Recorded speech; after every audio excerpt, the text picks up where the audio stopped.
Flame Swordsman is one of those oddball cards that goes from being a normal monster in the anime to a fusion monster in the card game, which means it has hardly ever seen any play.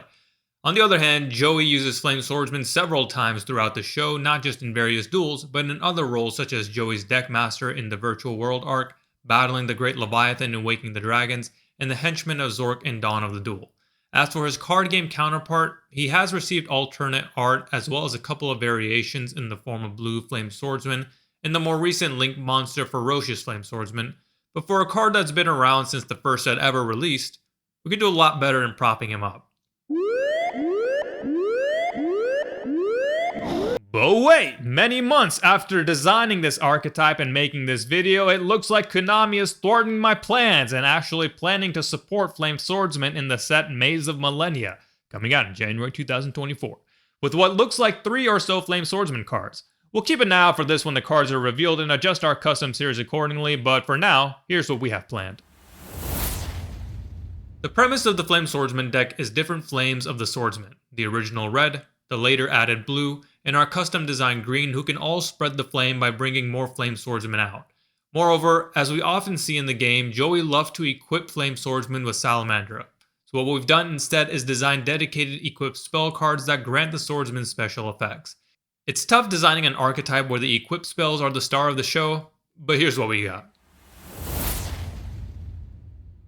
We have red, we have blue, and now introducing green Flame Swordsman, who also shares the 1800-1600 stat and comes in at level 4. But if you control another Flame Swordsman monster, he can special summon from hand, and when he does that, he can change any Flame Swordsman monster to level 5, which you'll soon see has some huge implications. Now, one of the other things about Flame Swordsman monsters is their flame spreading ability, as I like to call it. Or in other words, they float. Blue and Ferocious get you a Fire Warrior from the grave. Green can banish from the graveyard to special summon a level 5 or lower Flame Swordsman monster from your hand, and this too can help to keep the momentum going for extra deck plays. Up next we have Eternal Flame Swordsman. Now this is a card we found online, thinking it was some support by Konami that had been swept under the rug, but we believe the creator to be Batman on DeviantArt, though we changed it up just a bit to align with what we're trying to build. This guy can be normal summoned without a tribute if you control no monsters, and when he is summoned, he equips one of the archetype-specific equip spells from the deck to himself. He also has a floating effect, where if he's sent to the graveyard by battle or by card effect, you can banish him from the graveyard to special summon a level 5 or lower Flame Swordsman monster from your extra deck, which basically means the original. So this, as you'll see when we get to the equip spells, is a great opening that will easily pull extra deck monsters onto the field. The other two main deck monsters are not quite Flame Swordsmen, but pivotal nonetheless. First, we have the Blacksmith, who when summoned can add one of the Flame Swordsman equipped spells from your deck or graveyard to your hand at a hard once per turn. The other is Little Joey, aka Flame Swordsman Apprentice. When you summon him, you contribute him to special summon a level 5 or lower Flame Swordsman from your main or extra deck, so a quick way to tutor red, blue, green, eternal, or even the Blacksmith, and he too has a hard once per turn. Now we get into the bosses. Up first we have the rank 5 Xyz Blazing Flame Swordsman, who takes 2 level 5 Flame Swordsmen, but you can also make him with a couple of level 4s, except his ignition effect becomes a once per turn, and he comes out a bit weaker. Now this guy's got a few effects, so let's run through them one by one. First is that ignition effect, where you can detach a material to equip one of the Flame Swordsman equipped spells from your deck or graveyard to a Flame Swordsman monster you control. Next, every Flame Swordsman on the field gets 500 extra attack for every equipped spell equipped to it. And finally, he also has a floating effect similar to Eternal, except his summons a Flame Swordsman monster from your deck. So attack boost, getting the right equips, and floating. You'd think he's the boss monster, except we have Master Flame Swordsman, a level 10 Synchro who requires a Fire Tuner and a Flame Swordsman non-tuner.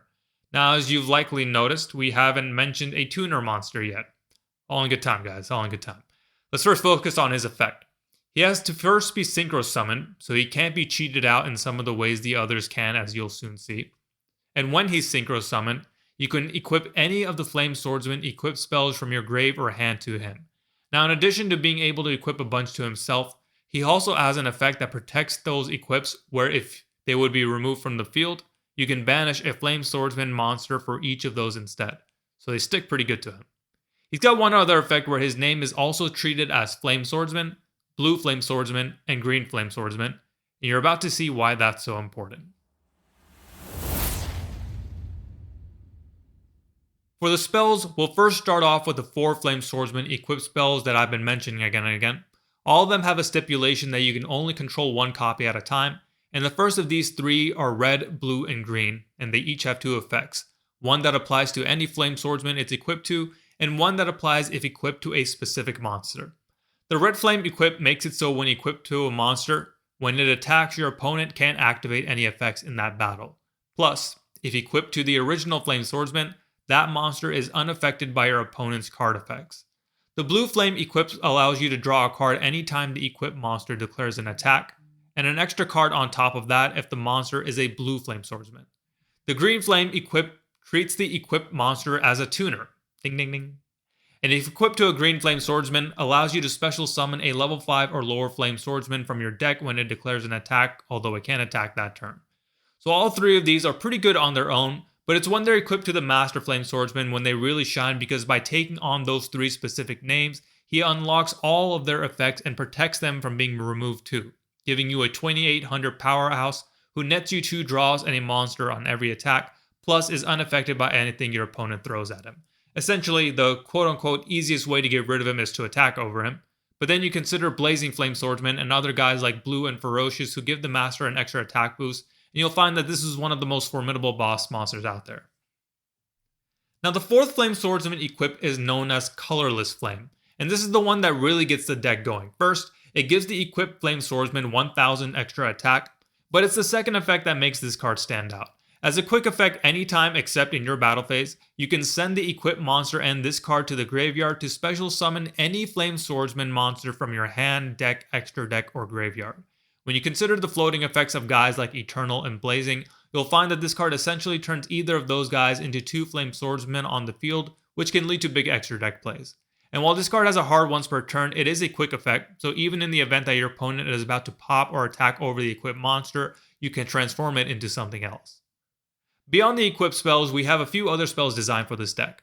First is Spreading Flame, a quick spell that allows you to special summon one of your banished Flame Swordsman monsters, but for the rest of the turn, you can't special summon any monsters except Flame Swordsman. Considering how often this deck banishes its monsters, this card is almost always live and a great addition to combo plays. Next we have the 2 Flame counter cards, Flame Sword Collection and Draw Your Swords. Flame Sword Collection gets a Flame counter anytime a Flame Swordsman equipped card is sent to the graveyard, and when it hits 2, you can send it to the graveyard to special summon a Flame Swordsman monster from your main or extra deck, then equip it with any equipped spell in your graveyard.